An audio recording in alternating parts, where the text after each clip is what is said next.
I'm Amy. Hi, I'm Lonnie, And you're you're adulting with Amy and Lonnie. Welcome to today's podcast. We are actually going to talk about management and leadership for women. It's a difficult topic, and if you're in a leadership position as a woman or a manager, there's many challenges. And I was a supervisor for the state of California. I was actually an accountant administrator for about 8 staff, and there were many challenges that came up. So we're going to cover some of that, and I'll share a few stories. I'm not going to mention names, but they will Those who shall remain nameless. Thank you. It will remain nameless. Anyway, so do you want to go ahead and start it off? Okay. I also have had the opportunity to work in some leadership, some management types of positions. As we're putting this presentation together, this also really holds true for mentorship. So regardless of the issue of gender, which is what this really is about, there's still some good tips in here for when you're interacting with any other people, not just leadership. So as we typically do, we like to start by sort of defining what's up, what are we talking about, and then moving into, so here's some of the pitfalls, here's some of the solutions, and that seems to be our formula. So diving right in, there's, you can already think of some, I'm sure, some myths and stereotypes about women in leadership. We're starting to break glass ceilings, we really are. If you doubt that, watch the biopic on Ruth Bader Ginsburg. Ruth Bader Ginsburg, pretty powerful stuff. But some of those myths and stereotypes are that women are too emotional to be effective leaders, that women are illogical, that women aren't as business savvy as men. Women will leave as soon as there's some type of a family crisis or family event, or they choose to start their family, that's an all stop. That family is more important to women than their work. And I do actually want to talk about that just a little bit right here, if that's okay. Yeah. And that's that. And it should be, for me, I think it should be. I don't disagree, and I think it should be the same for men. Mm-hmm. I think if you've got a family crisis, that's an excellent time to delegate and deal with your family. So, and I think in today's society, corporations are more sensitive to family needs than they used to be, say back in the 50s. And even as far as some of the stereotypes, they are not as prevalent as they were 50, 60 years ago. So we have come a long way, but it's that whole pendulum swing. We have to learn as we go, and we go from one extreme to the other until it finds its balance. Yeah, exactly. And I think with some of these stereotypes, and there still are a few more that we'll cover here, exactly that. The pendulum has begun swinging, and I do think very strongly that with the shift that we're having in our culture right now on, things like body positivity and acceptance of gender norms, all those types of things that are in flux, I think that this is also, the genders in the workplace is also being addressed. So the one that's particularly offensive to me is that PMS makes women unreliable, inconsistent, and that based on our hormones, we are going to be ineffective, that women are weak and indecisive. And then there's the whole stereotype of women working with women. I will say that in my experience, I have been very fortunate in that I haven't experienced jealousy, the cattiness, the over bossy. Go to work for the state. I know. So Again, Lonnie and I've told you many times, we come at some things very differently. I have been very fortunate in that I didn't experience that. I experienced just that expression of women helping adjust each other's crowns. So, and we should be lifting each other up, but I've come from a background where it was not so positive. I have actually experienced some of those negative women to woman issues, and it's not fun. It's very challenging, but I will say that those challenging relationships are the ones that are going to help you grow the most. You're going to learn things about yourself. You're going to learn new ways of communicating. Mm-hmm. I mean, it's torture to go through. There's no undenying that. It is just pure torture to go through stuff like that. And I can't believe that women would do that to other women, or anybody do it to anybody, period, whether it's man or woman. Mm-hmm. But, it's usually something is going on in their life too that we don't know about. I mean, it could be a whole lot of different things. So, just compassion and understanding really should be key with anything, I think. But anyway, let's move on. Okay, yeah. Having lived that with Lonnie for the last several years, joking about those who shall not be named, but yes, I was spared that. In fact, my experience has been the exact polar opposite. My all-time favorite not teaching job was working for the county. I worked in juvenile probation, and my team coincidentally happened to be just females. I worked with 3 other female probation officers. We worked under a female judge, and we were a power team. And maybe part of it, because we were in some dangerous situations on more than one occasion. And so perhaps part of it was knowing we had to have each other's backs, maybe. I don't know. So while we're still talking about sort of the stereotypes and myths, there's also some about men in leadership and how they treat women. And that is that they do that stereotyping. And that is listed as a myth because not all men behave these ways. But it is there in some circles, and we'll talk about that, evaluating the culture and the presentation that you're working with, that they're guilty of undercutting. We see those movies, and we hear tales of, this man who'd been there 5 years less than I was got the promotion. Was it because he was a man?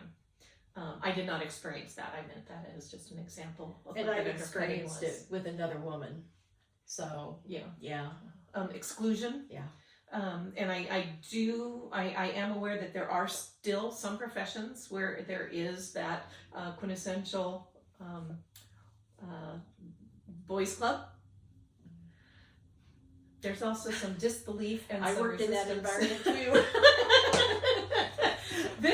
Okay. I feel like I'm on the hot seat. Yeah. Lonnie really will be taking the reins on this particular. This is a lot of her research and effort has gone into this, which is really fun for me because I get to learn more from somebody else again. But and you might also experience, in the stereotypes and myths of men in leadership over women, disbelief and resistance. They don't believe that women are capable because of XYZ, or just resistance to change the status quo. It's always been a male VP or whatever that might look like. Okay, you want to dive in here? Well, there are ways to combat myths and stereotypes. And, even though I don't want what I'm sharing to be all negative, because it wasn't all negative. There were some really great director up in Sacramento. I submitted a proposal through my manager, and he was so supportive, and I think that may have been part of what caused some turmoil with another person, and it was that whole jealousy thing.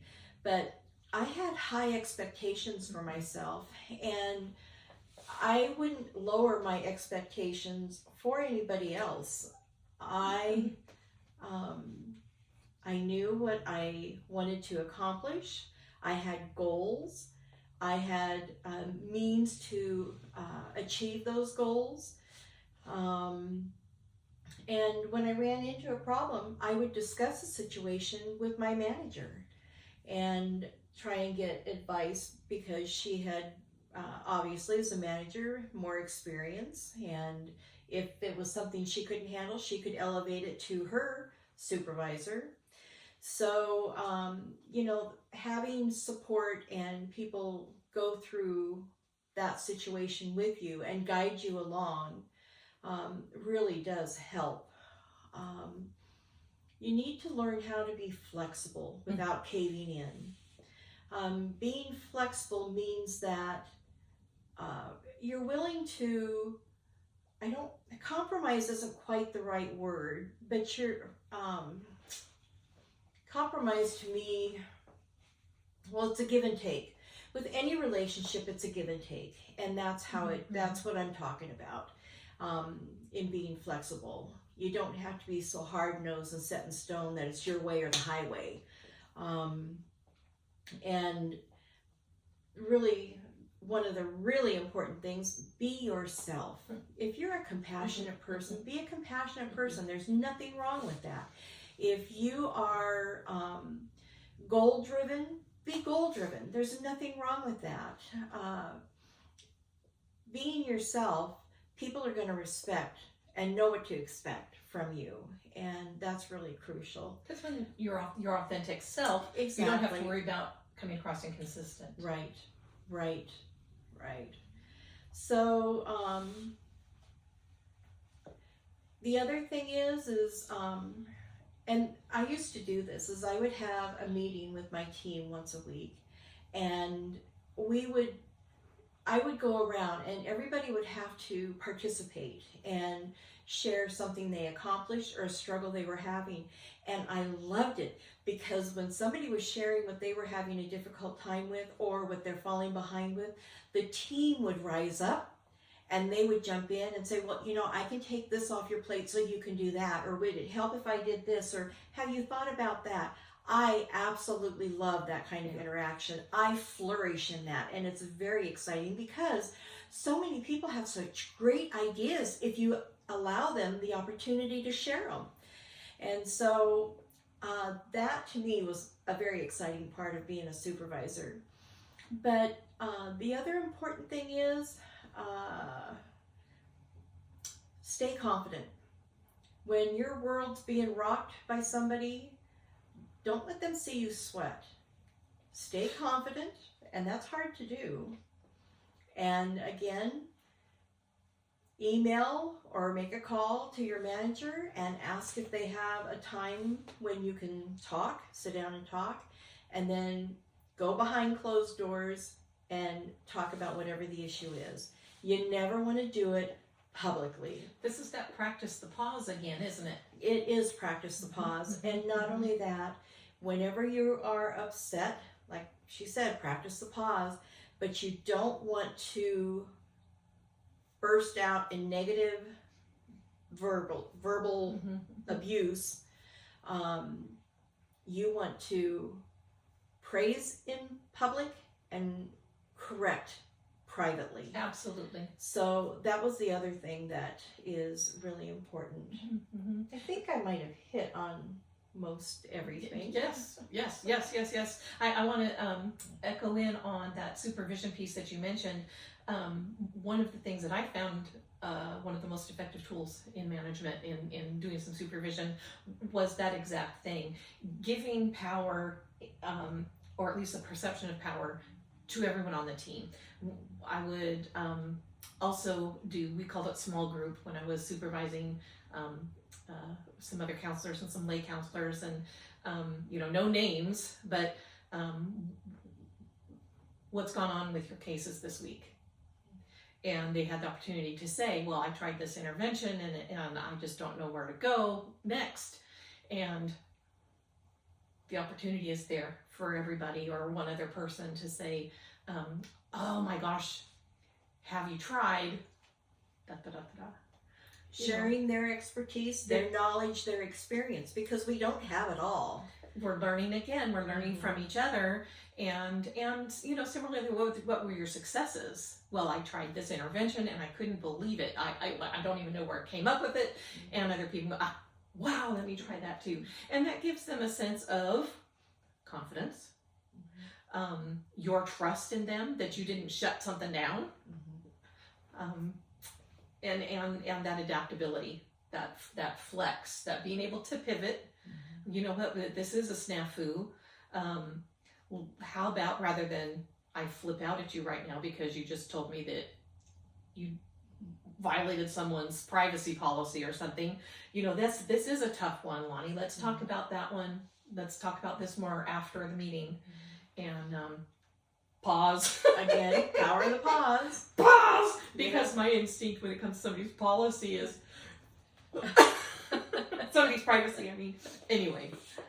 But Amy is always saying, and in fact, I shared that with my daughter too, because she went through a difficult situation, and said that wisdom is knowing what you don't know and reaching out to the resources who will be able to help you. Yeah. That's wisdom. Wisdom is not having all the answers, because nobody has all the answers. So, which exactly as Lonnie said, that's what I say. My genius is in knowing that I'm not a genius. Yeah. But I know where to go for an answer, or who to ask that might be able to point me in the right direction. That's absolutely it. We've got our book smarts and our street smarts, and our street smarts need to be telling us we don't know anything about the street. Oh my goodness. Well, that was a quick one. It was a quick one. Yeah, so we're going to tidy it up here, and we're going to go on to more in-depth information in the next week's video. But thank you for joining us. Keep those suggestions coming in. We are loving it. It really helps us to keep a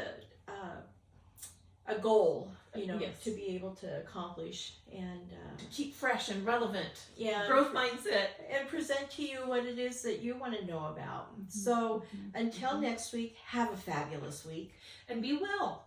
Bye.